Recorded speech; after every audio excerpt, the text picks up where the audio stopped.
Cumprimento a todos os meus irmãos com a paz de Jesus. Antes de começar, vamos orar. Pai querido que estás nos céus, nos unimos com toda a natureza para louvar e engrandecer o teu nome nesta manhã de sábado. Derrama o Espírito Santo sobre mim e os meus irmãos. Venha falar ao nosso coração através da profecia do Apocalipse.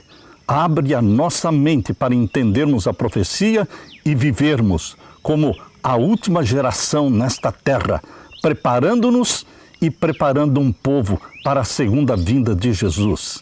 É em nome de Jesus que pedimos. Amém, Senhor. Um feliz sábado para todos vocês. Hoje nós vamos dar continuidade à live que começamos no sábado passado. No sábado passado nós falamos sobre as duas Babilônias de Apocalipse, capítulo 17. Aquela foi a primeira parte. Hoje vamos estudar a segunda parte desta profecia de Apocalipse, capítulo 17. Eu peço que você abra a sua Bíblia em Apocalipse, capítulo 17. Este capítulo que é o mais polêmico do Apocalipse. Existe uma polêmica entre os teólogos sobre este capítulo, esta visão, porque muitos querem jogar isso para o passado, mas esta é uma profecia chamada de verdade presente para os nossos dias. O Apocalipse abre as cortinas do futuro para você e Deus conta para você o que vai acontecer no futuro. Não eram acontecimentos dos dias de João lá na ilha de Patmos no primeiro século. Também não eram acontecimentos do tempo do Egito, da Síria, de Babilônia, da Medopérsia, da Grécia. Não, queridos. As profecias começam nos dias do profeta. As profecias começam nos dias do profeta para a frente. Portanto, as revelações do Apocalipse dizem respeito àquilo que aconteceria na história do mundo e na história da Igreja de Deus, do tempo de João, ou seja, do Império Romano, para frente. Não podemos voltar para trás, tentando colocar na profecia do capítulo 17 aquilo que não está ali. O que é que não está na profecia de Apocalipse 17? O Egito, a Assíria, a Medopérsia, a Grécia. Queridos, estes impérios, grandes impérios mundiais, não estão na profecia do capítulo 17. Porque João viveu no tempo do Império Romano, portanto, dos dias do poder reinante, dos dias do profeta para frente. Por isso, esta profecia diz respeito ao tempo do fim. Ao tempo do fim. Abra a sua Bíblia no capítulo 17 de Apocalipse. Todos nós já sabemos que um erro leva facilmente para outro erro. Um pecado traz consigo outros pecados. Estou introduzindo esta mensagem hoje afirmando que a rejeição de uma verdade conduzirá à rejeição de outras verdades. Quando nós rejeitamos uma verdade clara e convincente, como essa de Apocalipse capítulo 17, verso 9, o que diz esta profecia de Apocalipse 17, verso 9? Aqui não existe mistério, aqui é claro. Porque diz assim, aqui há sentido, quem tem sabedoria, as 7 cabeças são 7 montes, sobre os quais a mulher está assentada. Qual é o mistério que existe aqui? Queridos, essa é uma declaração clara, objetiva, que podemos dizer é irrefutável, porque a maior igreja do mundo, a igreja de Roma, ela tem a sua sede na cidade dos 7 montes. Os próprios jesuítas na Bíblia, Jerusalém, eles reconhecem que os 7 montes mencionados aqui em Apocalipse 17, verso 9, está se referindo à cidade de Roma. Portanto, meus queridos, hoje nós vamos estudar a partir do verso 9 em diante. A cidade dos 7 montes é Roma, historicamente reconhecida por todos os historiadores antigos e também modernos. A mulher está assentada sobre 7 montes. A mulher é a igreja mundial romana que domina sobre os reis da terra. Ela está sentada sobre os 7 montes de Roma. Qual é a dificuldade para entender e aceitar esta verdade profética, esta verdade presente? Infelizmente, A maioria dos teólogos adventistas rejeita a interpretação dada pelo próprio anjo para João, dizendo, não foi o pastor Samuel que falou isto, foi o anjo que disse para João, João, estas 7 cabeças da besta que carrega a mulher, estas 7 cabeças representam os 7 montes onde a mulher está sentada. Eles, os teólogos adventistas, em sua maioria, preferem dizer que os 7 montes são simbólicos. Mas não é isso que Deus está falando em Apocalipse 17, verso 9. Deus está dizendo que as 7 cabeças são simbólicas, mas não os 7 montes. As 7 cabeças são simbólicas, mas os 7 montes são literais. É a interpretação dada pelo próprio Deus. Você e eu e ninguém nesse mundo pode querer interpretar a interpretação. Você não pode pegar uma interpretação dada por Deus e querer interpretar aquela interpretação. Isso é um absurdo. Queridos, você não precisa concordar com tudo que eu prego, mas, por favor, coloque a sua mão na consciência e seja honesto com a Bíblia. Porque a Bíblia está dizendo que a mulher de Apocalipse 17, a grande prostituta, a grande Babilônia, está sentada nos 7 montes. E os 7 montes são os montes de Roma. E ali está comprovadamente o Vaticano. Meu querido irmão, Apocalipse 17 é uma verdade presente. Não era uma verdade presente para o primeiro século, para o tempo de João lá na ilha de Patmos. Era uma profecia para o futuro, mas hoje é uma verdade presente. Você sabia que existe uma verdade presente para cada época? Mas como é isso, pastor Samuel? Sim, existe uma verdade presente para cada época. Isso significa que, se os nossos pioneiros não ensinavam desta forma, ou se os nossos pioneiros não entendiam Apocalipse 17, verso 9, da forma como nós entendemos hoje, não devemos criticá-los, mas também não podemos fechar os olhos, cruzar os braços e rejeitar a revelação progressiva da verdade. Porque a verdade é revelada progressivamente. Sim, a revelação da verdade é progressiva. Preste atenção no texto que eu vou ler para você do livro Evangelismo. No livro Evangelismo, página 296, parágrafo 3, diz assim: cumpre não pensar?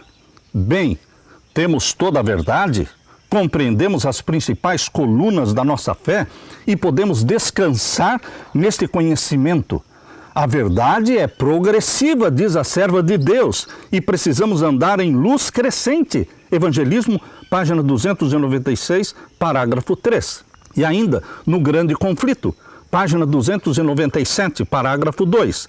O grande princípio tão nobremente advogado por Robinson e Rogério Williams, de que a verdade é progressiva, de que os cristãos devem estar prontos para aceitar toda a luz que resplandecer da santa palavra de Deus, foi perdido de vista por seus descendentes.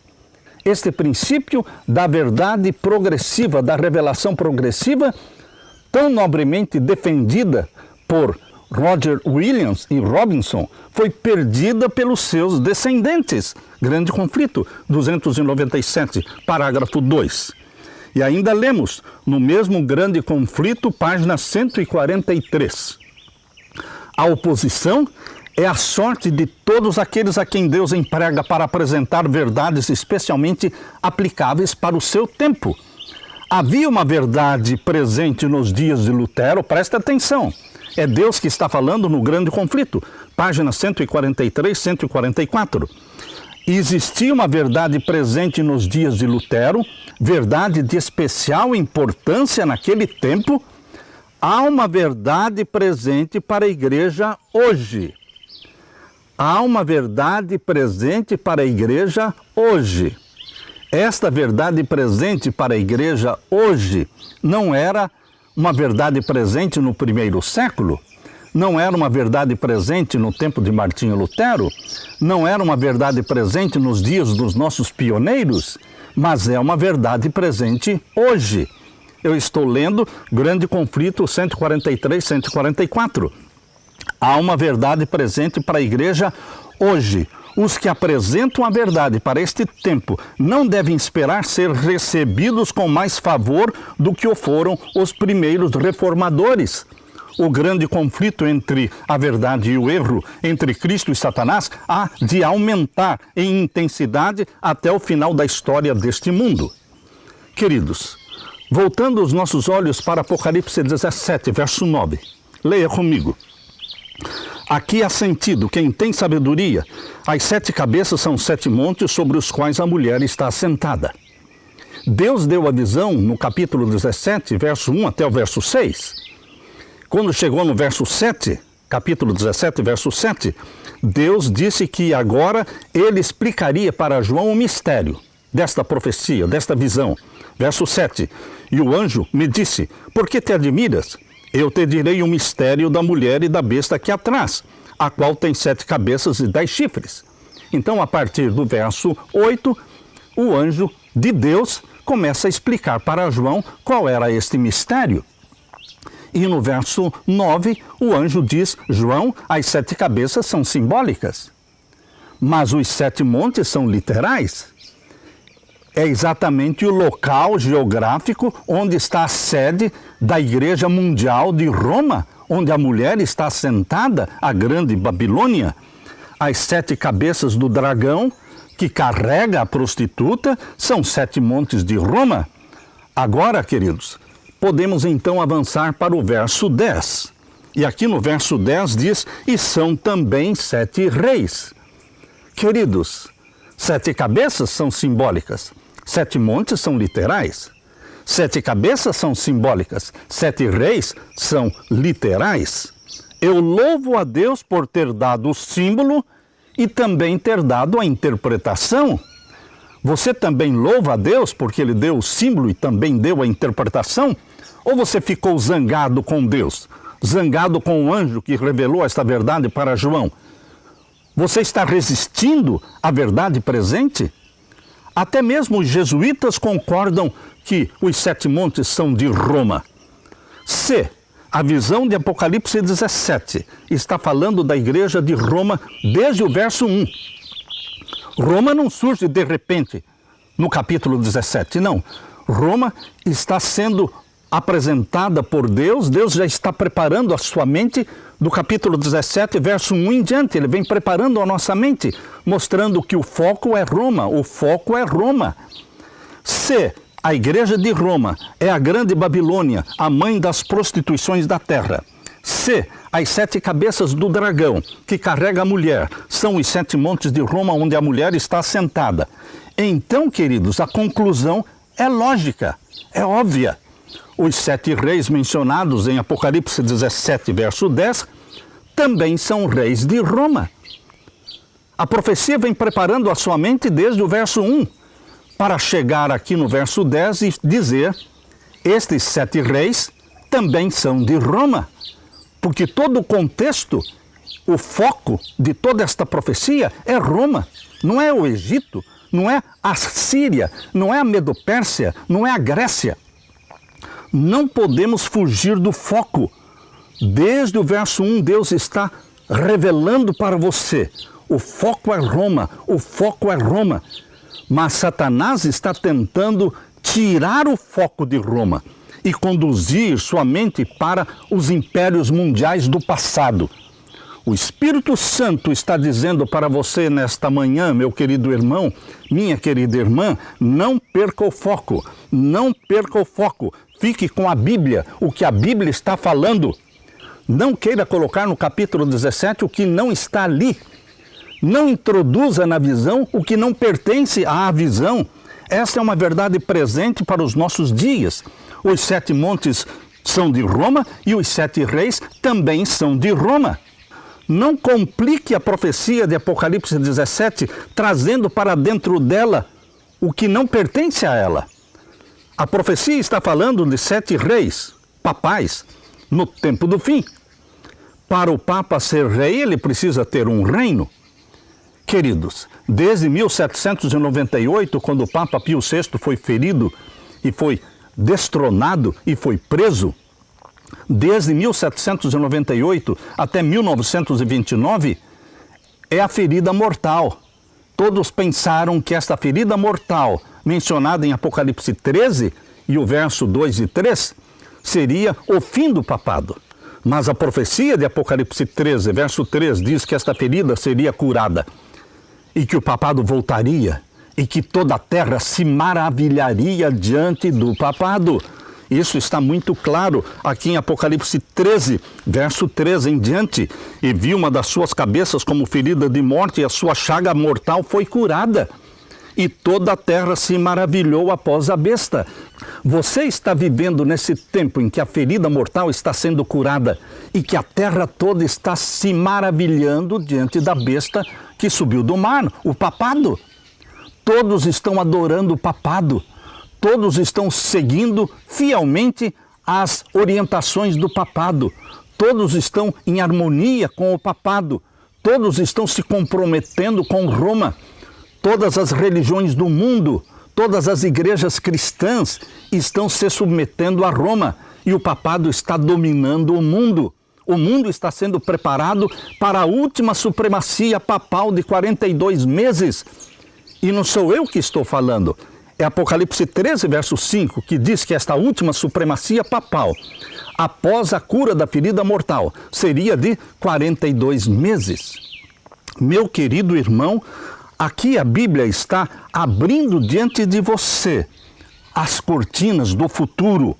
O Vaticano foi reconhecido como um reino no Tratado de Latrão, assinado no ano de 1929. Exatamente no dia 11 de fevereiro de 1929, foi assinado o Tratado de Latrão entre Benito Mussolini, da Itália, e Cardeal Gaspari, representando o Vaticano. O Tratado de Latrão restaurou o Vaticano, colocando-o como um reino, como um Estado, e colocou o Papa como sendo o rei de Roma, a partir de 1929.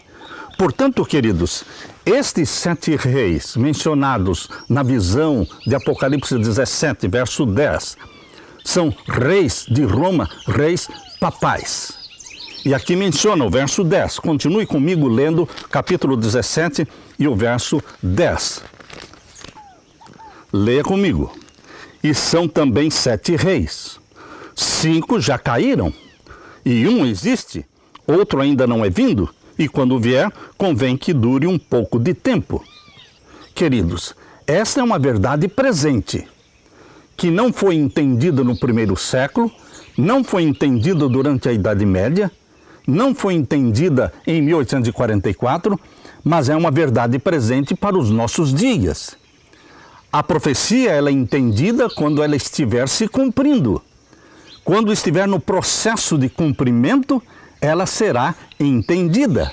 Por isso, meu querido irmão, minha querida irmã, esta profecia começou a ser entendida no tempo do Papa João Paulo II. No tempo de João Paulo II, esta profecia começou a ser entendida. João Paulo II é o 6º Papa desses 7. Das 7 cabeças papais, João Paulo II é a 6ª cabeça. Imaginem, o Papa, para ser rei, tinha que ter um reino. O reino do Vaticano foi criado em 1929 pelo Tratado de Latrão. De 1929 para frente, os papas são reis. E, queridos, o Papa que estava reinando em 1929 era o Papa Pio XI. Depois veio o Papa Pio XII, o segundo dos 7. Depois veio o Papa João XXIII, o terceiro dos 7. Depois veio o Papa Paulo VI, o 4º dos 7. Depois veio João Paulo I, o 5º dos 7. Depois veio João Paulo II, o 6º Papa dos 7. E depois de João Paulo II veio Bento XVI, o 7º Papa, a 7ª cabeça papal. E Bento XVI renunciou e entrou então o Papa Francisco, que faz parte da 7ª cabeça. A 7ª cabeça foi partilhada por 2 papas, porque o Bento XVI renunciou e o Papa Francisco passou a fazer parte da sétima cabeça. Meu querido irmão, nós estamos vivendo no cumprimento desta profecia de Apocalipse 17, verso 10. Começou a ser entendida no tempo da sexta cabeça papal, João Paulo II. 5 já tinham se passado. E agora estamos na última cabeça papal. Começou com Bento XVI, continua com o Papa Francisco, e se o Papa Francisco renunciar? O chefe da Igreja Católica, o Papa Francisco, revelou neste domingo que assinou uma carta de renúncia há quase uma década. De acordo com o Santo Padre, o documento deve ser usado caso sua saúde se torne um impedimento para o desempenho de suas funções. Francisco, que acabou de completar 86 anos, já havia dito que deixaria o papado se problemas médicos o impedissem de fazer seu trabalho. Mas essa foi a primeira vez que ele admite a assinatura de um texto sobre sua intenção. Francisco explicou que assinou e entregou a carta em 2013 ao então secretário do Estado do Vaticano, cardeal Tarcísio Bertone, antes dele se aposentar. A declaração do pontífice ocorreu durante entrevista ao jornal espanhol ABC. Francisco tem dificuldade para andar devido a um problema inoperável no joelho que o obrigou a usar uma cadeira de rodas nos últimos meses. Ele também teve que cancelar ou reduzir as atividades várias vezes no ano passado devido à dor. Em uma entrevista em julho, ele reconheceu que precisava desacelerar. E se o Papa Francisco renunciar? Vai entrar outro Papa ainda na sétima cabeça? E se o Papa Francisco não renunciar e morrer? Então acaba a sétima cabeça e então vem o oitavo poder, que é o próprio Satanás personificando Cristo. Porque aqui menciona, queridos, no capítulo 17 e no verso 11, e a besta que era e já não é. Esta aqui é a besta do abismo. A besta que era e já não é também o oitavo, e é dos 7, e irá à perdição, e vai à perdição. Queridos, esta besta que vai à perdição é a besta do abismo, mencionado aqui no capítulo 17 e no verso 8. A besta que viste foi e já não é, e há de subir do abismo e irá à perdição. A besta do abismo não é a besta que subiu do mar. A besta do abismo não é a besta que subiu da terra. A besta do abismo é a original, é o próprio Satanás, que foi lançado do céu para o abismo. E durante os 1000 anos ele vai ser lançado no abismo. Por isso ele é conhecido como a besta do abismo. A besta do abismo é Satanás, o dragão com 7 cabeças, que carrega a mulher. Esta besta do abismo vai personificar Cristo aqui na terra. Jesus disse, lá em Mateus capítulo 24, que viriam falsos cristos, falsos profetas, e que, se possível, enganariam até os escolhidos. Então, Satanás vai personificar Cristo na terra, sendo o oitavo poder. Não é o oitavo rei, é um oitavo poder. Capítulo 17 e o verso 11. E a besta que era e já não é ela também o oitavo. Oitavo o quê? O oitavo poder. E é dos 7. Por que é dos 7? Porque reinou através das 7 cabeças papais. Todos os papas, eles representam aquele que é o inimigo de Deus, que é Satanás. Queridos, eles se intitulam vicários filii Dei, eles se intitulam substituto do Filho de Deus na terra e aceitam ser adorados, aceitam ser beijados, aceitam ser carregados. Queridos, eles aceitam adoração e pretendem mudar a lei de Deus, e mudaram a lei de Deus, tirando o sábado, o santo dia do Senhor, e colocando o domingo como dia de guarda, e o mundo todo está aplaudindo. Queridos, este poder papal somente representa Satanás. A besta que subiu do abismo é o próprio Satanás, que usa a besta que subiu do mar, o poder papal, que usa a besta que subiu da terra, os Estados Unidos da América do Norte. Queridos, esta besta que subiu do abismo e que vai ser lançada no abismo, durante os 1000 anos estará no abismo, para que no final dos 1000 anos seja queimado. Queridos, é Satanás personificando Cristo. Portanto, nós vemos aqui, estamos vivendo na 7ª cabeça papal, a última cabeça papal. Todos nós estamos sentindo que o fim do mundo chegou. Todos nós estamos sentindo, cristãos e não cristãos, pessoas incrédulas, todas estão dizendo que o mundo está em revolução. O mundo está numa tragédia mundial. Queridos, chegou o fim. Bendito seja Deus que nos revelou a todos nós que esta é a última cabeça papal. Se o Papa Francisco não renunciar, vai durar pouco tempo para que o decreto dominical saia. E então haverá uma supremacia papal do tempo do fim, de apenas 3 anos e meio literais. E então o papado será derrubado. Meu querido irmão, Jesus Cristo vai voltar. Não no momento em que o papado cair. Nós não sabemos o dia e a hora da volta de Jesus, mas a 7ª cabeça indica que a volta de Jesus está próxima. Não existe uma 8ª cabeça, não existe um 8º rei. O que existe é um 8º poder, que é o próprio Satanás personificando Cristo. Meu querido irmão, Jesus está voltando. Nós estamos nos preparando para a volta de Jesus Cristo para os próximos anos, para os próximos poucos anos. Temos que levantar a nossa cabeça para o alto e dizer: ora vem, Senhor Jesus Cristo. Volte logo para nos buscar. Nós, os filhos de Deus, que guardamos os mandamentos de Deus e que temos a fé de Jesus Cristo, estamos preparando a nossa família e preparando o mundo para receber Jesus Cristo em glória e majestade. Deus quer abençoar você, meu querido irmão, minha querida irmã. E Deus quer usar você para que você pregue esta verdade presente, dizendo: chegou o fim do mundo, chegou o momento em que a ferida mortal será curada do poder papal e o decreto dominical será implantado e o povo de Deus será perseguido. Mas os anjos de Deus vão nos proteger, os anjos de Deus vão nos cercar. Deus está olhando para você como a menina dos seus olhos. Descanse nos braços de Jesus Cristo, confiando nele, porque ele não abandona os seus filhos. Quem estiver ao lado de Jesus Cristo será vitorioso juntamente com Jesus Cristo, diz Apocalipse 17 e o verso 14. Estes combaterão contra o Cordeiro, e o Cordeiro os vencerá. Ele é o vitorioso, porque é o Senhor dos senhores e é o Rei dos reis. Vencerão os que estão com ele. Eu e você estamos com ele, com Jesus Cristo, o vitorioso. Chamados, eleitos e fiéis. Você e eu, nós somos eleitos e fiéis.